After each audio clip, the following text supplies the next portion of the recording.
let's talk about the kinetics of SN2 and SN1 reactions. Now, I just finished talking about the mechanism, but let's talk about the kinetics. And this is where we'll actually see a difference between these two mechanisms. All right? And this is how we can tell that a reaction is going either SN2 mechanism or SN1 mechanism. We'll have to measure the kinetics. So I've got reaction coordinate diagrams here that we're going to fill in. And we'll start off up here with our SN2, and I'll just label this one S2. We'll put this one as SN1 down here.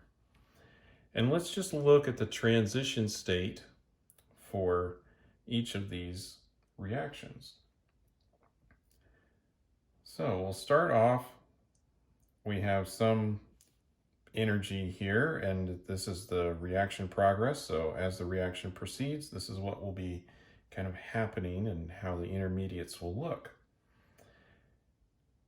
So we'll start off with some reactants, and our reactants are the nucleophile, negative charge there, and our substrate.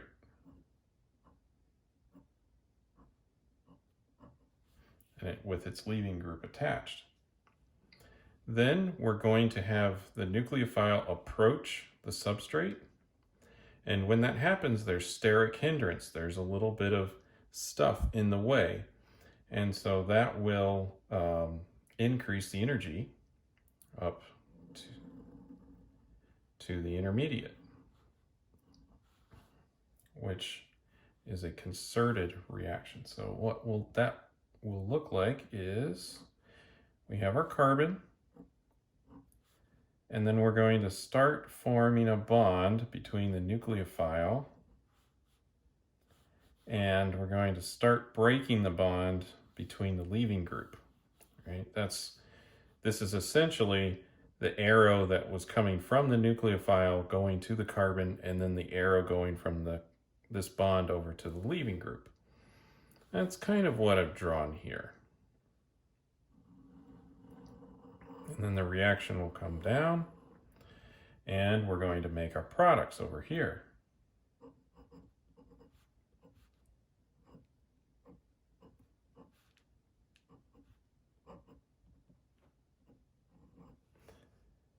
So just like that. And it happens in just one step. Now this step right here is the rate determining step. That's going to be the slowest one. It takes energy for these two pieces to come together and form this activated complex. It's not really an intermediate because we can't isolate this. It's activated complex.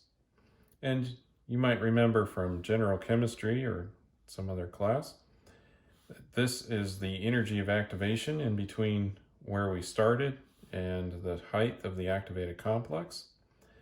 And then we'd have delta H down here, which delta H doesn't really have that much bearing on the kinetics other than whether the reaction may happen or not. It's really more to do with this height right here. Now, to get to that height, it involves the nucleophile and the substrate. So when we do kinetics experiments on this, if we vary the concentration of the nucleophile, then the rate will change. Similarly with the substrate, that's also involved in making this rate determining step. So, kinetically speaking, the rate depends on both of these. So the rate law for this is some proportionality constant times the concentration of the nucleophile times the concentration of the substrate. And that's a key right here. The nucleophile is involved in this reaction. Now down here, we have the first step in the mechanism is actually breaking a bond for SN1. Now, anytime we break a bond, that's going to take energy. And that's the first step. So let's draw our reaction coordinate diagram here. we're going to have this to start off with the same products right here. Got our nucleophile, it's hanging around, and we have our substrate. And then we're going to go up in energy as that carbon leaving group bond breaks. And it's going to make an intermediate. So that's why we're going to have a little dip here, because it's an actual intermediate, not just an activated complex. There's no dip up here. So we'll still have our nucleophile, that's just in the mixture. But now we have our carbocation intermediate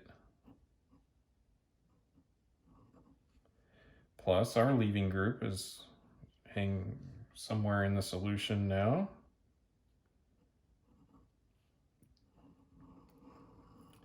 And then we come down towards the products. We make the same products over here.